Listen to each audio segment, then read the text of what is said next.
প্রথমে ATM card ঢোকাতে হবে।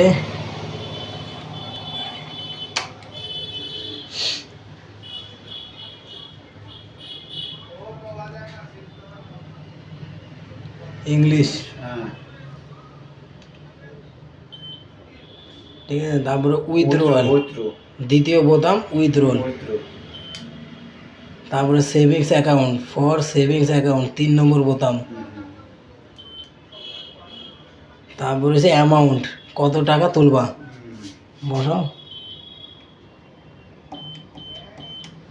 ঠিক আছে। তারপর হলো কারেক্ট, দ্বিতীয় বোতাম।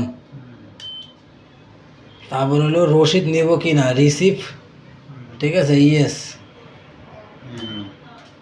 এবারে পিনকোড,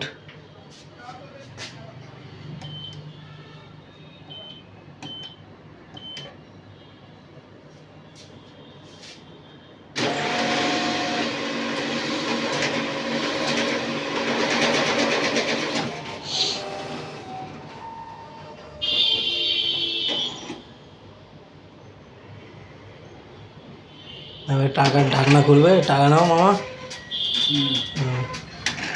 ঠিক আছে, যে রিসিভ ইয়েস করতেছেন, রিসিভ বাড়াইলাম, নাও রিসিভ নাও। এবার হলো কি, টাকা যদি আবার তুলতে হয় কন্টিনিউ, আর টাকা না তুললে ক্যান্সেল। ক্যান্সেলে দাবাই দেবো। তারপরে এটিএম কার্ড বার করতে হবে।